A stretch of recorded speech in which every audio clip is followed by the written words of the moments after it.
नमस्कार, वंदे मातरम। दोस्तों, स्वागत है आप सबका सैनिक पाठशाला में। आज का वीडियो शुरू करने से पहले आप सबको हिंदी के मशहूर कवि सोहनलाल द्विवेदी जी की एक पंक्ति सुनाना चाहूंगा। लहरों से डरकर नौका पार नहीं होती, कोशिश करने वालों की कभी हार नहीं होती। जी हां, आज का वीडियो का विषय कुछ इसी पंक्ति से जुड़ा हुआ है। इसके साथ ही साथ और भी महत्वपूर्ण जानकारियां कुल मिलाकर के आज के वीडियो में 4 जानकारियां हैं, जैसे आप पीछे देख पा रहे हैं बोर्ड में। दोस्तों, 8वें पे कमीशन के समय पर माननीय सुप्रीम कोर्ट ने 1 अप्रैल 2026 को पे कमीशन को लेकर के एक जबरदस्त आदेश दिया है, जिस पर माननीय सुप्रीम कोर्ट ने यह कहा है सरकार को कि आप बीच में कोई भी कानून लागू करके कर्मचारियों को, पेंशनर्स को पे कमीशन का फायदे से वंचित नहीं कर सकते। बहुत बड़ा यह आदेश है पे कमीशन के संदर्भ में, जो आगे आपको जजमेंट का कॉपी भी आपको दिखाऊंगा और समझाऊंगा। दोस्तों, इसके साथ ही साथ 2% डीए की बढ़ोतरी होनी है, जिसका आदेश का आप भी इंतजार कर रहे हैं। कब तक बढ़ेगा ये डीए?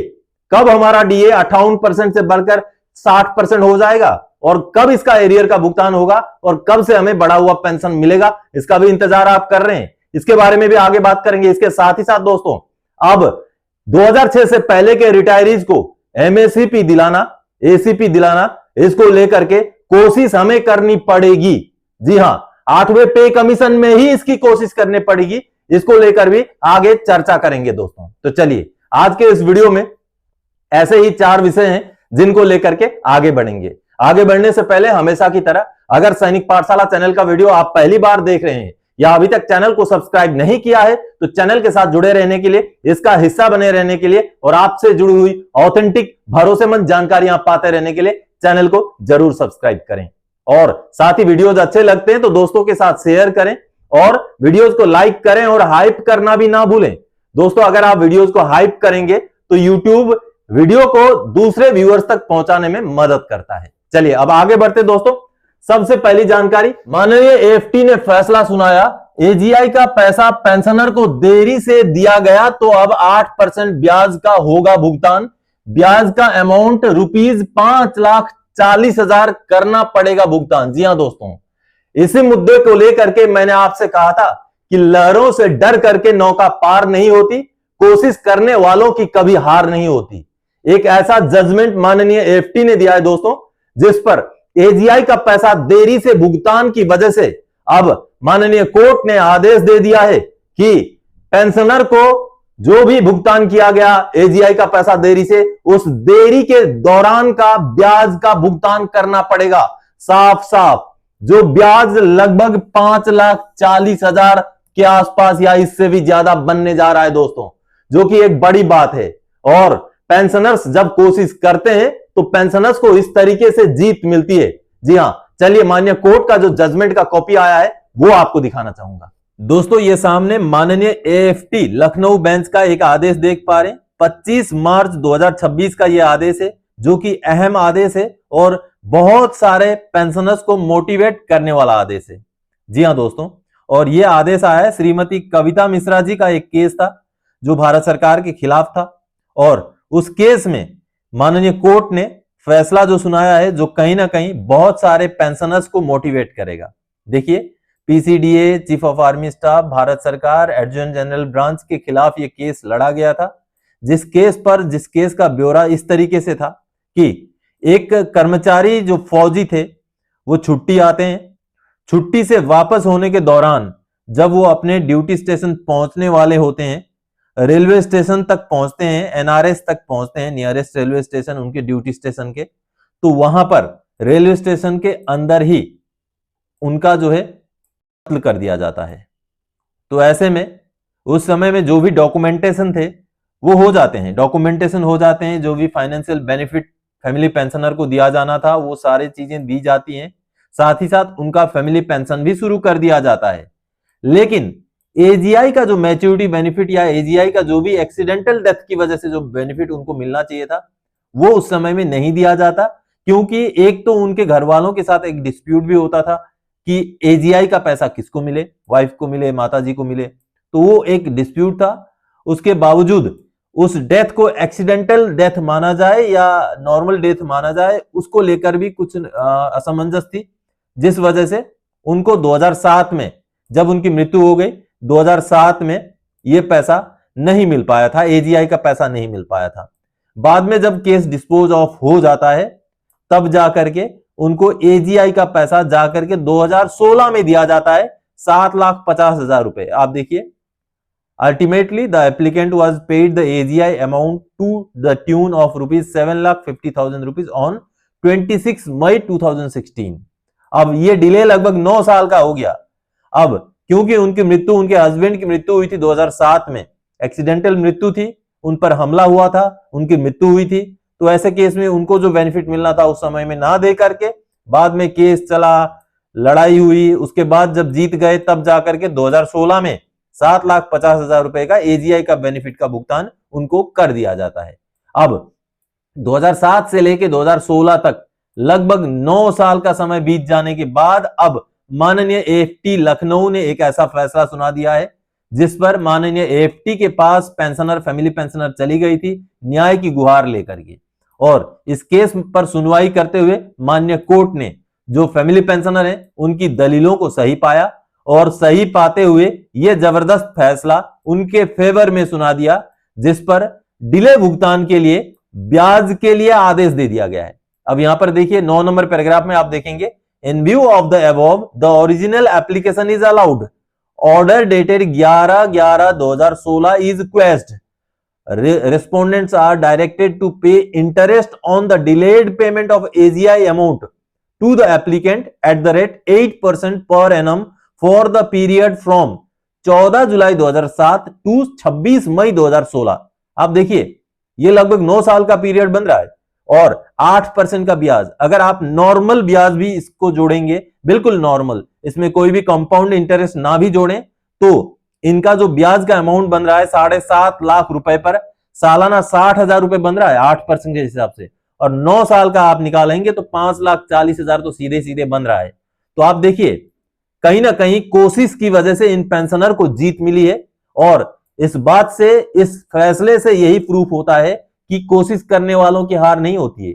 और माननीय कोर्ट ने यह ऐतिहासिक फैसला सुना करके 9 साल का एरियर के 9 साल का जो एजीआई का देरी हुआ था भुगतान को लेकर, उसके ऊपर इंटरेस्ट यानी ब्याज का भुगतान सुना करके कहीं ना कहीं बहुत सारे ऐसे पेंशनर्स को मोटिवेट करने का काम किया है जिनके साथ ऐसे केसेस अमूमन होते हैं। ना सिर्फ एजीआई बल्कि बहुत सारे पेंशन के एरियर को लेकर भी, कई सारे सर्कुलर्स के एरियर को लेकर भी हमने अमूमन ये देखा है कि पेंशनर्स को उसका भुगतान देरी से होता है। तो अगर नॉर्मल तरीके से ब्याज ना मिले तो माननीय कोर्ट के जरिए भी ब्याज मिलता है, जिसका एक मोटिवेशनल जीता जागता आप उदाहरण यहां देख पा रहे, जो कि एक अहम जजमेंट माननीय कोर्ट ने दिया है। दोस्तों चलिए अगली जानकारी। दोस्तों प्री 2006 को 8 सीपीसी में एमएससीपी एसीपी का फायदा मिलना तय होगा, मांग पे कमीशन के पास भेजना जरूरी है। जी हां दोस्तों आप सबको पता है कि 2006 से पुराने जितने रिटायरी हैं उनको एमएससीपी लागू नहीं है।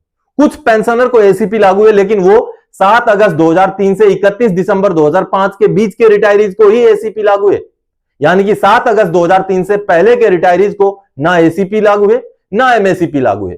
तो ऐसे में बीच में ओआरओपी 1 के बाद जो 1 मैन जुडिशियल कमेटी का रिपोर्ट आरटीआई के हवाले से सामने आया है, उसमें भी कहीं ना कहीं 1 मैन जुडिशियल कमेटी ने भी इस बात का जिक्र किया है, बेशक पेंशनर्स को पुराना एरियर ना दिया जाए, लेकिन जब से ओआरओपी लागू हुआ तब से उनको, पुराने पेंशनर्स को भी irrespective of date of retirement जो है उनको भी एमएससीपी या एसीपी का फायदा दिया जाए। क्योंकि अगर एमएससीपी या एसीपी का फायदा 2006 से पहले के रिटायरीज को ना मिले तो ओआरओपी के टेबल में उनको बहुत बड़ा घाटा हो जाता है। देखिए आज के डेट में अगर 17 साल लेंथ ऑफ सर्विस वाला एक सिपाही जो 2006 के बाद का रिटायरी है, वो अगर नायक का या हवलदार का पेंशन प्राप्त कर रहा है एमएससीपी के जरिए, वहीं अगर हम कोई 1990, 1980, 1996 मतलब 7 अगस्त 2003 से पहले के रिटायरी सिपाही की बात करें तो उनको पेंशन सिपाही का ही मिल रहा है। तो ऐसे में ये एक बहुत बड़ी विसंगति है, क्योंकि जितने पुराने पेंशनर हैं अगर उनको ओआरओपी से फायदे के बजाय नुकसान हो जाए तो ये कहीं ना कहीं विसंगति है। हालांकि बहुत सारे पेंशनर्स का पेंशन ओआरओपी के जरिए बढ़ गया है, इसमें दो राय नहीं है, लेकिन ये एक विसंगति है जिसको दूर करना जरूरी है। और अब 8वें पे कमीशन में 2006 से पहले के रिटायरीज को एमएससीपी और एसीपी ग्रांट करने के लिए मुद्दा भेजना पड़ेगा। यह मुद्दा मैं बार बार उठा रहा हूं, शुरुआत से मैं इस मुद्दे को उठा रहा हूं। आप अगर समर्थन करते हैं तो वीडियो को शेयर कीजिएगा, और हमारी जितने भी बड़ी बड़ी संस्थाएं हैं उनसे मेरा अपील है कि 2006 से पहले के रिटायरीज को एमएससीपी ग्रांट करने के लिए 8वें पे कमीशन में रिकमेंडेशन किया जाए। इसको लेकर के मांग भेजना जरूरी है।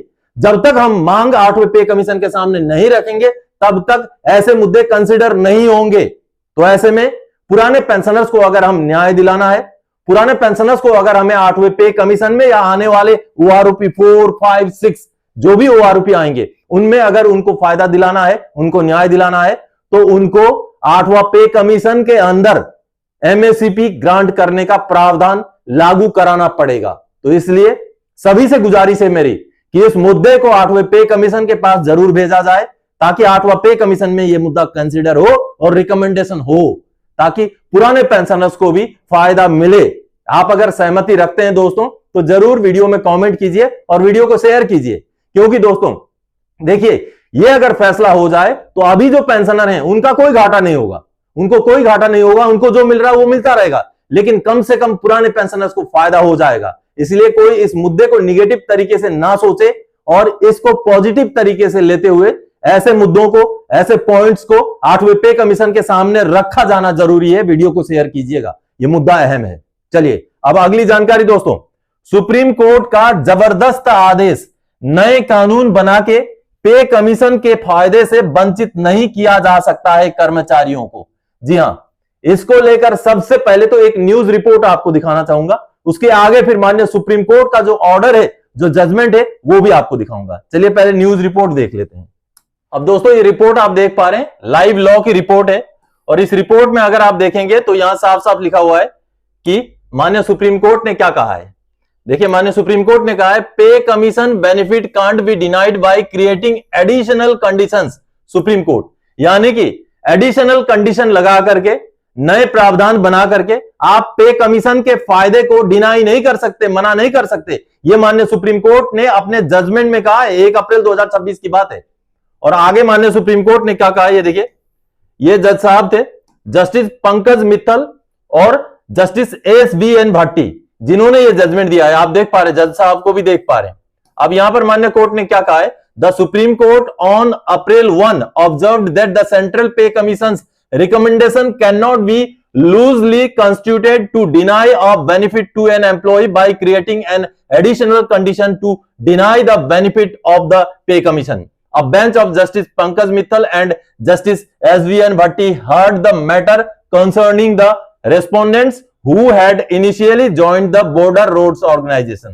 यहां पर माननीय कोर्ट ने साफ साफ कह दिया है कि आप 8वां पे कमीशन या कोई भी पे कमीशन का फायदे को नया प्रावधान, नया कानून या नया कंडीशन लगा करके मना नहीं कर सकते कर्मचारियों को। तो ऐसे संदर्भ में, ऐसे 8वें पे कमीशन के समय में ऐसे जजमेंट का बेहद ज्यादा इंपॉर्टेंस होता है दोस्तों। चलिए माननीय कोर्ट का जो जजमेंट है उसका कॉपी को भी एक तरफ से हम देख लेते हैं, उसको देखते हैं। दोस्तों माननीय सुप्रीम कोर्ट का ये जो ऑर्डर का आप कॉपी देख पा रहे हैं, 1 अप्रैल 2026 का कॉपी है। देखिए, इसी ऑर्डर के जरिए माननीय कोर्ट ने पे कमीशन के फायदे से वंचित करने से मना कर दिया है। जी हां, ये केस देखिए NFU से जुड़ा हुआ है और इसमें कहीं ना कहीं MSCP का भी जिक्र कोर्ट ने किया है। देखिए, MSCP या NFU जैसे जो बढ़ोतरियां हैं, जो फायदे हैं, वो आप पे कमीशन में कंडीशंस लगा करके मना नहीं कर सकते कर्मचारियों को। ये माननीय कोर्ट ने टिप्पणी की है और इसका फाइनल जो जजमेंट का पैराग्राफ है वो आपको दिखाऊंगा। 13 नंबर पैराग्राफ में ये देखिए, the requirement appears to be from the plain reading that upon completion of 4 years of service in level 8 and on the seniority cum suitability a junior engineer is entitled to NFU। The insistence on the option with an entry-level junior grade at rupees 4,800 would deny the benefits of the recommendation recommended by the 7th Central Pay Commission to the writ petitioner. The view taken in the special leave petition order referred to above is not far from the circumstances of the case on hand.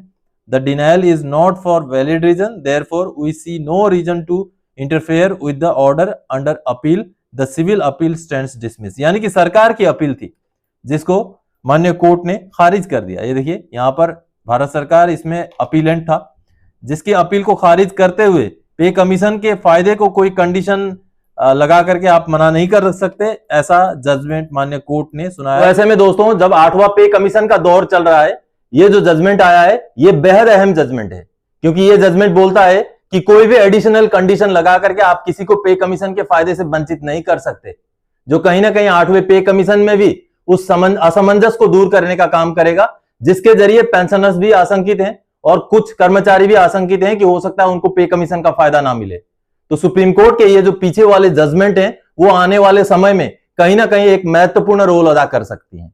चलिए अब अगली जानकारी दोस्तों, अब DA बढ़ेगा 2%, DA बढ़ोतरी पर केंद्रीय कैबिनेट की आखिरी मुहर, 3 महीने के एरियर के साथ पेंशन बढ़ोतरी तय। जी हां दोस्तों अप्रैल महीने का दूसरा हफ्ता चल चुका है, तो ऐसे में अब डीए बढ़ोतरी बिल्कुल ड्यू हो चुका है, क्योंकि अब जो 5 राज्यों में जो चुनाव होने हैं वो भी बिल्कुल नजदीक आ चुके हैं। तो ऐसे में अब ये जो हफ्ता चल गया है, ये जो वीक शुरू हो गया है, तो इस हफ्ते के अंदर 2% डीए बढ़ोतरी का डिक्लेरेशन होने के चांसेस साफ साफ दिखाई दे रहे हैं। तो ऐसे में जैसे ही डीए बढ़ोतरी का डिक्लेरेशन हो जाएगा तो अप्रैल के महीने के आखिर तक हमें एरियर भी मिलने के चांसेस हैं, और अप्रैल महीने का जो पेंशन है वो बढ़ा हुआ आ सकता है। बिल्कुल, अगर अभी डीए का डिक्लेयर हो जाए तब आने के चांसेस हैं। दोस्तों सोशल मीडिया में आए दिन आपको खबरें मिलेंगी कि डीए 3% बढ़ेगा, 4% बढ़ेगा, लेकिन आप ये माइंड बिल्कुल बना के रख लीजिएगा कि डीए केवल 2% ही बढ़ने जा रहा है, क्योंकि एआईसीपीआई के आंकड़े ऑलरेडी निकल चुके हैं और उन्हीं आंकड़ों के बेस पर हमें डीए बढ़ोतरी मिलना है, और वो आंकड़े बोलते हैं कि केवल 2% की ही बढ़ोतरी होगी। तो अब हम आशा करते हैं कि इस हफ्ते के अंदर सरकार डीए डिक्लेरेशन को कर दे, कैबिनेट उसको अप्रूव कर दे, और हमें अगले महीने से यानी कि इस महीने के आखिर से एरियर भी मिल जाए और बढ़ा हुआ पेंशन भी मिल जाए दोस्तों। तो दोस्तों आज के इस वीडियो में इन्हीं जानकारियों के साथ आया था। आने वाले समय में और कोई जानकारीदायक आपसे सरोकार रखने वाला विषय लेके मैं फिर से हाजिर हो जाऊंगा। तब तक के लिए जय हिंद दोस्तों।